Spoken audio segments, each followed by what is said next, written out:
ढेंकानाल विद्युत उपभोक्ता क्रियानुष्ठान कमिटर आज जिलापाल कार्यालय उपर विक्षोभ प्रदर्शन कर ये हूँ दृश्य सीधासल दृश्य मुझे कहूँ जो जिलापाल कार्यालय सम्मुख में बर्तमान विक्षोभ प्रदर्शन कर जिलापाल कार्यालय को विक्षोभकारी को भटकाई पुलिस बंदोबस्त करापरी कौन अप्रीतिकर परिस्थिति सृष्टि न हुए से व्यापक व्यवस्था करम सहित अच्छा वकिल संघर वाइस प्रेसिडेंट टंकधर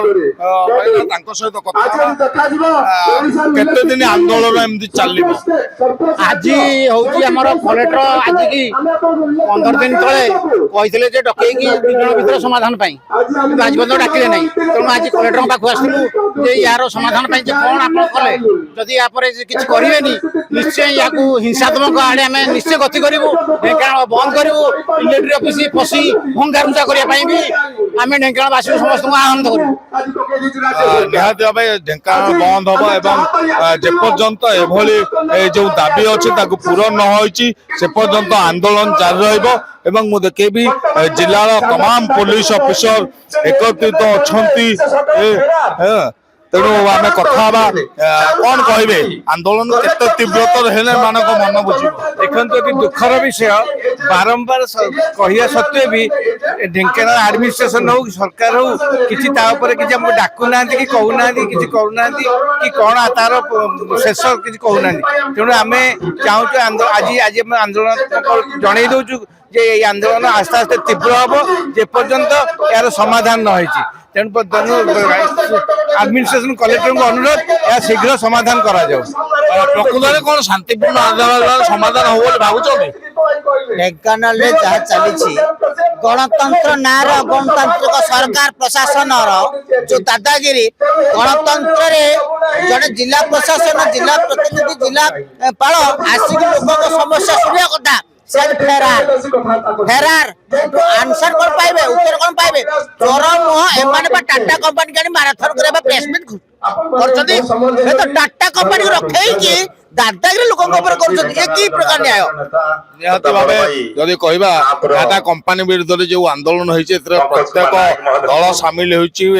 विभिन्न संगठन सामिल होती संगठन तरफ विभिन्न वक्ता अच्छा तेज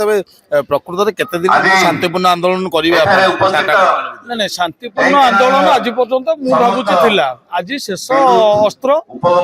ये प्रतिवाद सभा जरिया आम जिला प्रशासन राज्य सरकार एवं जो टाटा पावर टीपीसीएल समस्त जनईदेलु या पर आगामी कार्यपंथा ग्रहण कर गोटे ब्लू प्रिंट तैयारी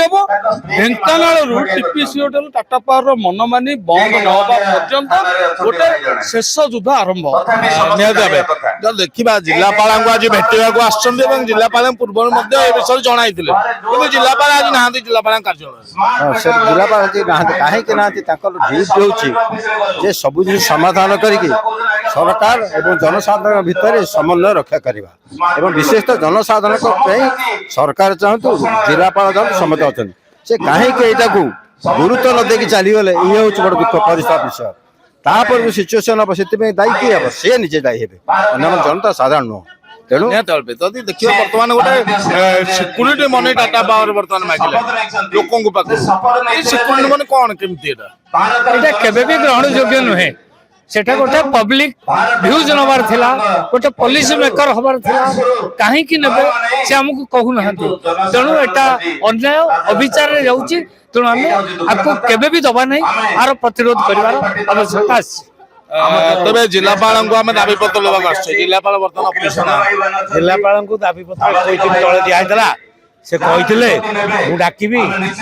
टीटीसीएल को आ वकील संघ सब त्रिपाक्षिक आलोचना हो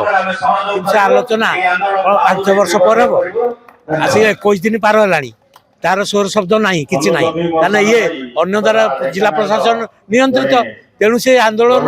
सपक्ष नहांती तेणु आंदोलन जनसाधारण जो प्रज्वलित बनी ता चारिआडे प्रज्वलित हम ତେବେ ଯଦି ସରକାର ଯୋଉମାନେ ଅଛନ୍ତି ପ୍ରଶାସନ ଅଧିକାରୀ ଯଦି ଏଭଳିଆ ମନୋଭାବ ନେବେ ଶାନ୍ତିପୂର୍ଣ୍ଣ ଆଲୋଚନା ସେ ଚାହୁଁଛନ୍ତି ନା ଅଶାନ୍ତି ଆଲୋଚନା ଚାହୁଁଛନ୍ତି? ସେମାନେ ଚାହୁଁଛନ୍ତି ଏମିତି ଶାନ୍ତିପୂର୍ଣ୍ଣ ଆନ୍ଦୋଳନ ହୋଇକି ଅଶାନ୍ତି ଆନ୍ଦୋଳନ ହଉ। କାହିଁକିନା ଜିଲ୍ଲାପାଳ ଜାଣିକି ଯଦି ଫେରାର ହେଇଯିବେ ଜନସାଧାରଣଙ୍କର ନ୍ୟାଯ୍ୟ ଦାବିଟାକୁ ଶୁଣିବାକୁ ଜିଲ୍ଲାପାଳ ଅଛନ୍ତି। ଯଦି ନ ଶୁଣିକି ସିଏ ଅନୁପସ୍ଥିତ ରହିବେ, ପୋଲିସ ଜଗେଇବେ। କେତେ ନାହାନ୍ତି ପୋଲିସ ଗୁଡେ କମେ ଜଗେଇଛନ୍ତି? ଆମେ ତ ଶାନ୍ତିପୂର୍ଣ୍ଣ ଆନ୍ଦୋଳନ କରୁଛୁ, ଅଶାନ୍ତି କରିନୁ ବର୍ତ୍ତମାନ ସୁଦ୍ଧା, କିନ୍ତୁ ଆଗକୁ ଅଶାନ୍ତି ଆନ୍ଦୋଳନ ହବ। ଲୋକ ଦେଖେଇ ଦେବେ ଯେ ଲୋକ ନିହାତି ଭାବେ ଅଶାନ୍ତି ଶାନ୍ତିପୂର୍ଣ୍ଣ ଆନ୍ଦୋଳନ ଚାଲିଛି, ହୁଏତ ଅଶାନ୍ତି ଆଡକୁ ଯାଇପାରେ। କିନ୍ତୁ ଯଦି ଆଜି ଦିନ କଥା କହିବା, ଯେତେ ଟାଟା ପାୱାର ଅଫିସ ଅଛି ସବୁଠି ପୋଲିସର ପ୍ରୋଟେକ୍ସନ ଦିଆଯାଇଛି। କାରଣ କଣ ରହୁଛି ଟାଟା ବାଲାକୁ ଏତେ ପ୍ରୋଟେକ୍ସନ? ସିଏ ଶୁଣ ତାଙ୍କ ସବୁ ମିଲି ଭଗତରେ ସବୁ ଚାଲିଛି। ଆମର ଆଜି ଡିସିସନ ହେଲା ଯୋଉ ପର୍ଯ୍ୟନ୍ତ ସ୍ମାର୍ଟ ମିଟରକୁ ୱିଥଡ୍ର ନ କରିଛନ୍ତି, ଯେତେବେଳେ ସେ ଖୁଣ୍ଟିରେ ଚଢି ସେ ବିଦ୍ୟୁତକୁ ବିଚ୍ଛିନ୍ନ କରିବାକୁ ଚାହିଁବେ ତଳପଟୁ ଆମେ ସିଡି ବିଡି ଦବୁ। ନିହାତି ଭାବେ ଇଏ ଗୋଟେ ବଡ କଥା କହିଛନ୍ତି ଯେ ଯଦି ସେ ଲାଇନ କାଟିବାକୁ ଯିବେ ବିଦ୍ୟୁତ କର୍ମଚାରୀ ମାନେ, ତେବେ ନିହାତି ତାଙ୍କୁ ସେଥିରୁ ବାରଣ କରାଯିବ ଏବଂ ବାରଣ କରାଯିବ, ନହେଲେ ଆନ୍ଦୋଳନ ହବ। ଏବଂ ଯଦି ଦେଖିବା ଆନ୍ଦୋଳନ ଆହୁରି ତୀବ୍ରତର ହବ। ଜିଲ୍ଲାପାଳ ଆଜି କାର୍ଯ୍ୟାଳୟରେ ନାହାନ୍ତି, ଆପଣ ଆସିଛନ୍ତି ଜିଲ୍ଲାପାଳଙ୍କୁ ଭେଟିକି ଯାହା ଆପଣ ଦାବି ଜଣାଇବା ପାଇଁ। ପ୍ରକୃତରେ ଜିଲ୍ଲାପାଳ କୌଣସି କାର୍ଯ୍ୟରେ ଯାଇଛନ୍ତି ନା ଜାଣି ଶୁଣି ରହୁନାହାନ୍ତି, ନା କଣ ସେ ଚାହୁଁଛନ୍ତି? ଦେଖନ୍ତୁ ଆଜ୍ଞା, ଆମେ ଆଜି ଜିଲ୍ଲାପାଳଙ୍କୁ ଭେଟିବାକୁ ଆସିନଥିଲୁ, ଆମେ ଆସିଥିଲୁ ତାଙ୍କୁ ଘେରାଉ କରିବା ପାଇଁ। ଏଇଥିପାଇଁ ଯେ ଜିଲ୍ଲାବାସୀ ଯୋଉ ଦାବି ରଖିଥିଲେ ମାସେ ତଳେ, ସେ ନିଶ୍ଚିନ୍ତ ମଧ୍ୟସ୍ଥତା କରିବା ପାଇଁ ଆମକୁ ପ୍ରତିଶ୍ରୁତି ଦେଇଥିଲେ ଏବଂ ବହୁ ଅଳ୍ପ ସମୟ ଭିତରେ ପ୍ରତିଶ୍ରୁତି ଦେଇଥିଲେ ଯେ ଅଳ୍ପ ଦିନ ଭିତରେ ଆମେ ଏଇ ଜିନିଷର ସମାଧାନ କରିବା ପାଇଁ ଚେଷ୍ଟା କରିବୁ। କିନ୍ତୁ ଦୁଃଖ ଆଉ ପରିତାପର ବିଷୟ ଏହା ଯେ ଜିଲ୍ଲାପାଳ କଥା ଦେଇ ମଧ୍ୟ ମୁଁ ତାଙ୍କୁ ମଝିରେ ଫୋନରେ ମଧ୍ୟ କଣ୍ଟାକ୍ଟ କରିଥିଲି। ସାର୍ କହିଥିଲେ ଯେ ଅତି ଶୀଘ୍ର ପାତ୍ର ବାବୁ ଆମେ ଡିସ୍କସନ କରିବା, କିନ୍ତୁ ମୁଁ ଦେଖିଲି ସେ ଏଇ ଜିନିଷଟାକୁ ଆଭଏଡ୍ କରିବାକୁ ଚାହୁଁଛନ୍ତି କି କଣ ତାଙ୍କ ଉପରେ କଣ ପ୍ରେସର ଅଛି ମୁଁ କହିପାରିବିନି। କିନ୍ତୁ ଏଟା ନିଶ୍ଚିନ୍ତ ଭାବରେ ଏଟା ମାନେ ଅନଫର୍ଚୁନେଟ ଜିନିଷ ଯେ ଜିଲ୍ଲାପାଳ ମହୋଦୟ ଜଣେ ଆଇଏଏସ୍ ଅଫିସର, ସେ ଜାଣିଛନ୍ତି ଯେ ଏଠି ଲ ଆଣ୍ଡ ସିଚୁଏସନ କୌଣସି ମୁହୂର୍ତ୍ତରେ ଘଟି ଯାଇପାରେ। ଗୋଟେ କମ୍ପାନୀ, ଗୋଟେ ପ୍ରାଇଭେଟ କମ୍ପାନୀ ତାର ଜୁଲୁମ ଜାରି ରଖିଛି ଢେଙ୍କାନାଳବାସୀଙ୍କ ପ୍ରତି। ଢେଙ୍କାନାଳବାସୀ ଯେତେବେଳେ ଏଟାକୁ ପ୍ରତିରୋଧ କରୁଛନ୍ତି, ଏହି ସମୟରେ ସେ ଆମକୁ ବେଖାତିର କରି ତାର ମନମାନି ଜାରି ରଖିଛି। ଏଥିପାଇଁ ଜିଲ୍ଲାପାଳ ମଧ୍ୟସ୍ଥତା କରିବା କଥା, କିନ୍ତୁ ଦୁଃଖ ଏବଂ ପରିତାପ ବିଷୟ ସେ ବର୍ତ୍ତମାନ ସୁଦ୍ଧା ଏଥିରେ କର୍ଣ୍ଣପାତ କରୁନାହାନ୍ତି। ତେଣୁ ନିଶ୍ଚିନ୍ତ ଭାବରେ ବିକ୍ଷୋଭ ପ୍ରଦର୍ଶନ କରି ଆମେ ଆସିକି କରିବାକୁ ଚାହୁଁଛୁ ଯେ ଆମେ ଯୋଉ ଶାନ୍ତିର ଉପାୟ ନେଇଥିଲୁ ବର୍ତ୍ତମାନ ଆଗ ଶାନ୍ତିର ରୂପରେଖ ରହିବନି, ଏଟା ନିଶ୍ଚିନ୍ତ ଆମେ ଅଶାନ୍ତିକୁ ପରିବର୍ତ୍ତିତ କରିବୁ। ସେଥିପାଇଁ ଜିଲ୍ଲା ପ୍ରଶାସନ ଦାୟୀ ରହିବ। ନିହାତି ଭାବେ ଯାହା ସିଧାସଳଖ କହିଛନ୍ତି ଜିଲ୍ଲା ଓକିଲ ସଂଘର ସଭାପତି ଯେ ଆମେ ସବୁବେଳେ ଶାନ୍ତିପୂର୍ଣ୍ଣ ବାତାବରଣରେ ଆନ୍ଦୋଳନ କରୁଥିଲୁ, କିନ୍ତୁ ଯେହେତୁ ଜିଲ୍ଲାପାଳ ଆଜି ଅନୁପସ୍ଥିତ ଅଛନ୍ତି, ସେ ବାଧ୍ୟ କରୁଛନ୍ତି ଯେ ଅଶାନ୍ତ ବାତାବରଣ ସୃଷ୍ଟି କରିବା ପାଇଁ। ତେଣୁ ଆଗାମୀ ଦିନରେ ଯଦି ଅଶାନ୍ତ ବାତାବରଣ ସୃଷ୍ଟି ହବ, ସେଥିପାଇଁ ଦାୟୀ ରହିବେ ଜିଲ୍ଲା ପ୍ରଶାସନ, ସେଥିପାଇଁ ଦାୟୀ ରହିବେ ଜିଲ୍ଲାପାଳ ଏବଂ ସେଥିପାଇଁ ଦାୟୀ ରହିବ ଟିପିସିଓଡିଏଲ୍। ଢେଙ୍କାନାଳ ଜିଲ୍ଲାପାଳ କାର୍ଯ୍ୟାଳୟ ସହ ଗୌତମ ମୁଦୁଲିଙ୍କ ସହ ଲକ୍ଷ୍ମୀକାନ୍ତ ସାହୁ, ରିପୋର୍ଟର।